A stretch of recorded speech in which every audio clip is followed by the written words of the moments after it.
12월이 되면 아쉬움과 또 기대가 언제나 교차합니다. 특히 금년 12월은 정말 우리 모두에게 주의 은혜와 위로가 필요한 때입니다. 코로나 팬데믹 상황이 좀처럼 나아질 기미를 보이지 않고 우리 마음을 짓누르고 있기 때문입니다. 제 아무리 우리를 둘러싼 환경이 암울하다가 하더라도 우리에게 희망이 있는 것은 12월이 예수 그리스도께서 태어나신 날이기 때문입니다. 12월이 희망과 기쁨의 달인 이유는 임마누엘, 하나님께서 우리와 함께 계시기 위해 인간의 몸으로 오신 아기 예수님의 탄생을 기념하는 달이기 때문입니다. 주의 성도들아, 여호와를 찬송하며 그의 거룩함을 기억하며 감사하라. 그의 노여움은 잠깐이요 그의 은총은 평생이로다. 저녁에는 울음이 깃들일지라도 아침에는 기쁨이 오리로다. 시 30편 4절과 5절의 이 말씀은 마치 사망의 음침한 골짜기를 지나는 것과 같은 코로나 팬데믹 시절을 살아가는 우리에게 주시는 위안의 말씀입니다. 로마서 3장은 기독교 진리를 핵심적으로 담고 있습니다. 예수님 당시의 유대인들은 성경을 오해하고 잘못 읽었습니다. 하나님의 구원의 약속이 오직 유대인 자신들에게만 있다고 생각한 것입니다. 구원은 율법을 지킬 때에만 주어진다고 그들은 생각하였습니다. 율법이 말하는 바는 율법 아래에 있는 자들에게 말하는 것이니 이는 모든 입을 막고 온 세상으로 하나님의 심판 아래에 있게 하려 함이라. 그러므로 율법의 행위로 그의 앞에 의롭다 하심을 얻을 육체가 없나니 율법으로는 죄를 깨달음이니라. 똑같은 내용을 바울 사도는 갈라디아서에서 이같이 율법이 우리를 그리스도께로 인도하는 초등교사가 되어 우리로 하여금 믿음으로 말미암아 의롭다 함을 얻게 하려 함이라 라고 하였습니다.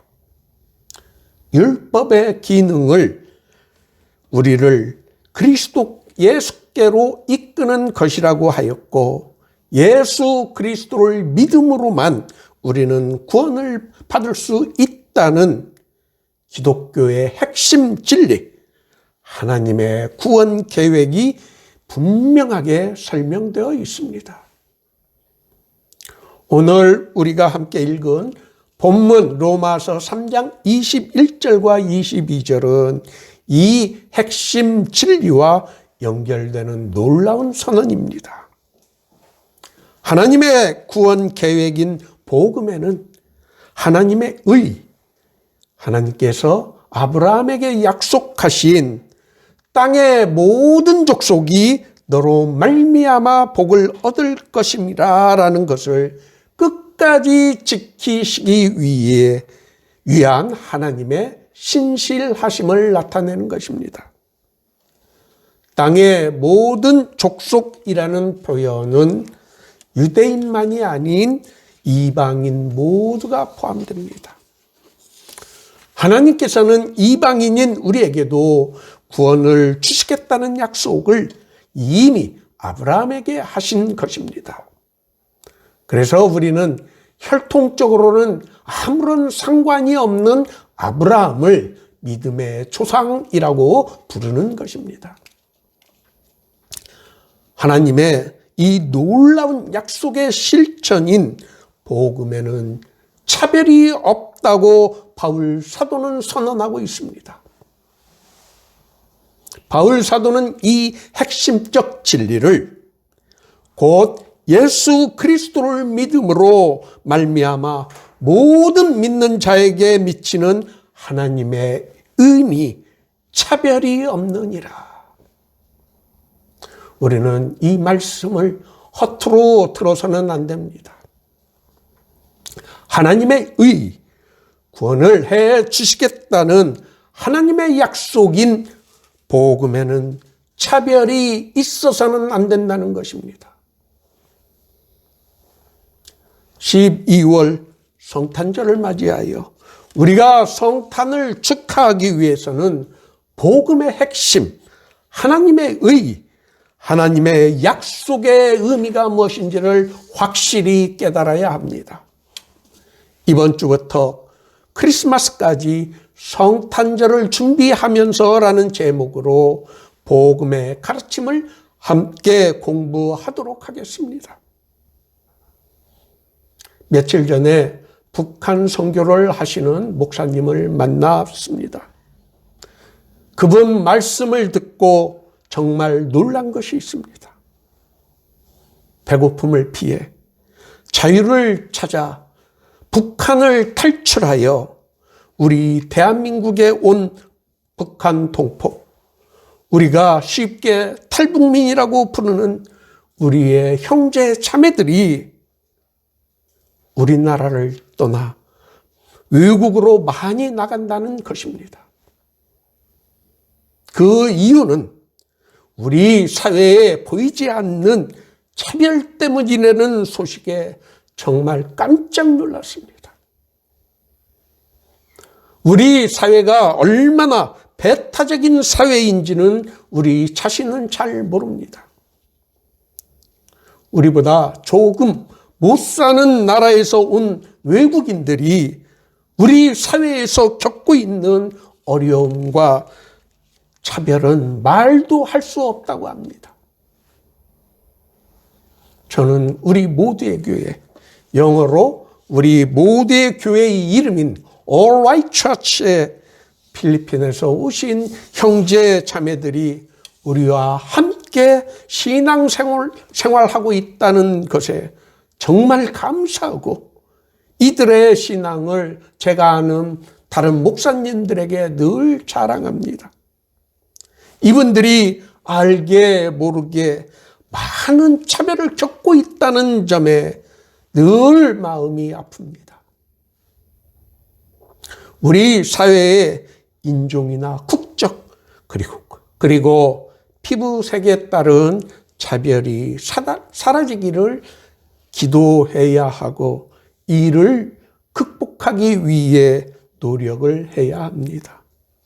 그것이 바로 복음, 성경의 가르침이기 때문입니다.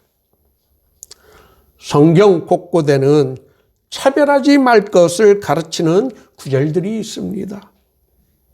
차별을 금지하는 것이 복음의 핵심이기 때문입니다.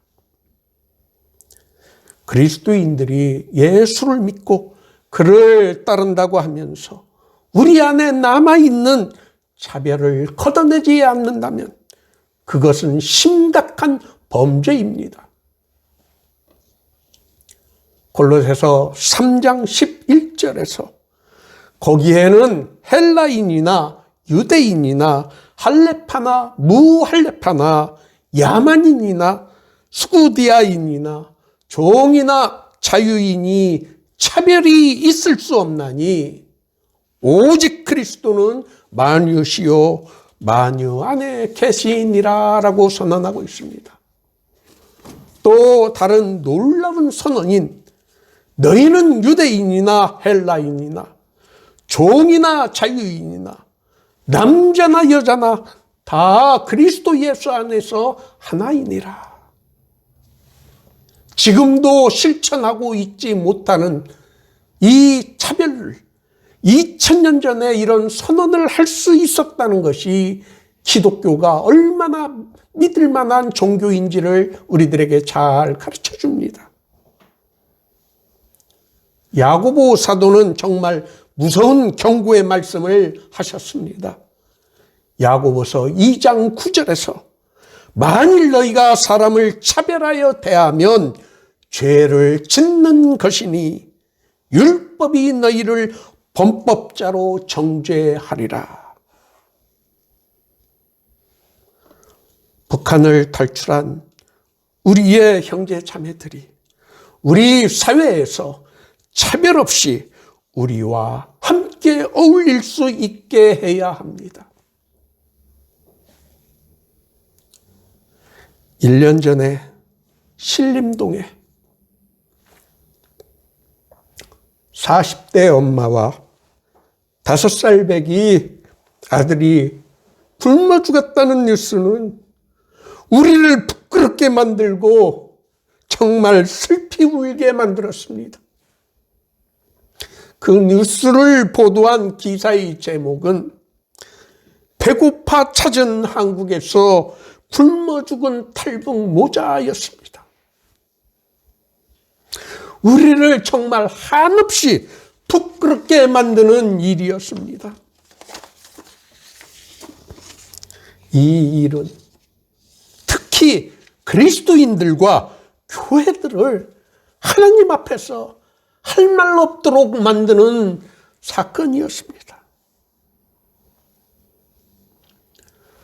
부자들이 사는 아파트 놀이터에 가난한 동네에서 놀러 오는 아이들을 막고 만일 계속 온다면 주거 침입죄로 고소하겠다는 뉴스는 정말 우리를 부끄럽게 만듭니다. 복음, 하나님의 구원의 약속에는 절대 차별함이 있어서는 안 된다고 가르치고 있는데 우리는 예수를 믿는다고 하면서 우리 스스로가 차별을 걷어내고 있지 못하고 있습니다. 복음을 복음답게 하기 위해서는 복음의 가르침인 우리 안에 차별을 걷어내야 합니다. 바로 그것이 성탄절을 준비하는 마음의 자세인 것입니다.